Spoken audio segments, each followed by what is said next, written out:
투자는 투자대로 하고 내 집 비과세는 비과세대로 받고 하는 아주 똑똑한 전략이죠.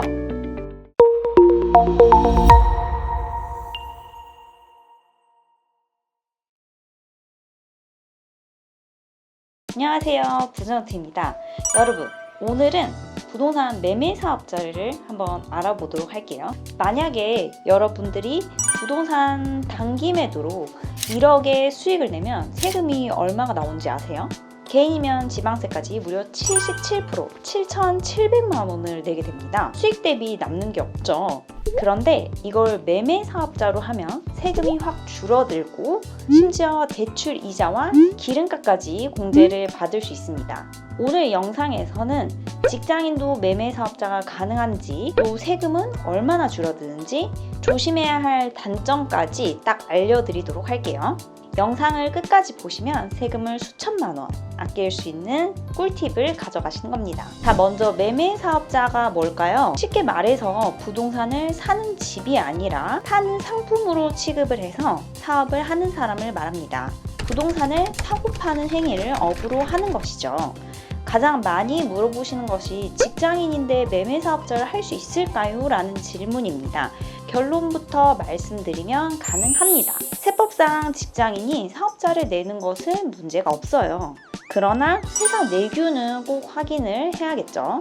겸업 금지 조항이 있는 회사라면 징계를 받을 수도 있거든요. 하지만 본인 명의가 없다면 배우자의 명의를 활용하는 방법도 있으니 참고하면 좋을 것 같습니다. 그럼 왜 다들 매매 사업자를 하려고 할까요?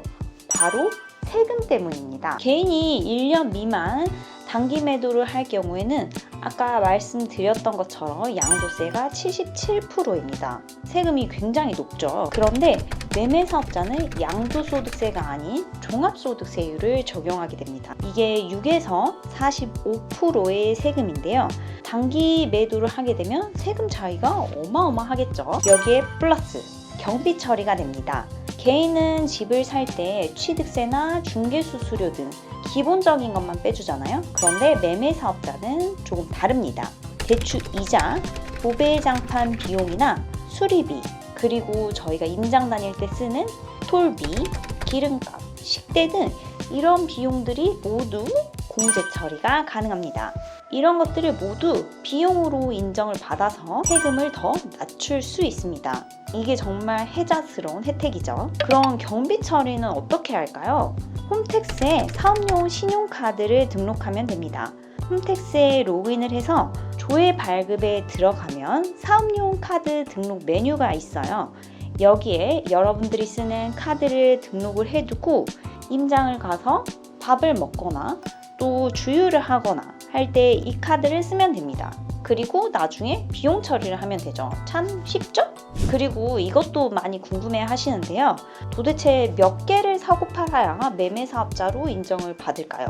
법적으로 정해진 건 아니지만 보통 통용되는 기준은 1과세 기간, 즉 6개월 동안 1회 이상 취득하고 2회 이상 판매하거나 지속적으로 사고 팔려고 하는 목적이 증빙이 되어야 합니다. 즉 어쩌다가 한 번씩 사고 팔고 하는 건 안 되고, 경매 같은 경우 지속적으로 내가 입찰을 하려고 하거나 아니면은 투자를 하는 등 내가 매매 사업자를 계속 영위하려고 한다, 내가 투자를 계속 하려고 한다, 이런 꾸준함을 보여줘야 인정을 받을 수 있습니다. 그리고 매매 사업자의 또 강력한 무기, 바로 거주주택 비과세를 지킬 수 있다는 것입니다. 내가 사는 집이 한 채 있고 매매 사업자용으로 한 채를 낙찰받았다고 할게요. 겉보기에는 2주택자죠.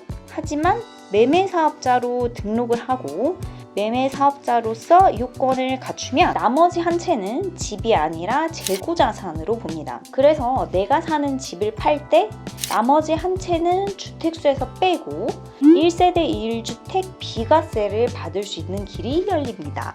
투자는 투자대로 하고 내 집 비과세는 비과세대로 받고 하는 아주 똑똑한 전략이죠. 여기까지만 들으면 저희가 매매 사업자 무조건 해야 될 것 같죠? 그런데 세상에 공짜는 없습니다. 단점 꼭 아셔야 됩니다. 첫 번째, 건강보험료입니다. 피부양자로 계셨던 분들은 사업소득이 잡히는 순간 지역가입자로 전환이 되면서 건보료 폭탄을 맞을 수 있습니다. 이거 계산 안 하고 덤비면 세금 아낀 거 건보료로 다 나갈 수 있으니 꼭 알고 계셔야 해요. 그리고 두 번째, 조정대상 지역 중과입니다. 조정대상 지역에서는 매매사업자라도 혜택이 없이 비교과세를 내야 할 수도 있으니 투자하려는 지역이 조정대상 지역인지 아닌지 꼭 확인을 하셔야 합니다. 하지만 조정대상 지역이라고 하더라도 1세대 1주택인 경우 종합소득세 기본세율을 적용을 하게 됩니다. 무주택자가 경매로 낙찰을 받아서 1주택이 되는 경우는 비교과세에 해당이 되지 않습니다. 오늘 제가 말씀드린 매매사업자를 정리를 해볼까요? 단기 매매를 계획 중이거나 또 대출이자 등 비용이 많이 들어가는 투자를 하신다면 매매사업자는 당연히 최고의 절세 도구입니다. 하지만 건보료나 회사 겸업금지 같은 현실적인 문제도 꼭 따져보셔야 될 것 같아요. 그리고 세무사와 상담 후 직접 매매사업자를 할지 말지 결정을 하시는 게 좋을 것 같습니다. 오늘 내용이 도움이 되셨다면 좋아요, 구독 부탁드리고 다음에는 더 알찬 내용으로 찾아뵙도록 하겠습니다. 감사합니다. 안녕!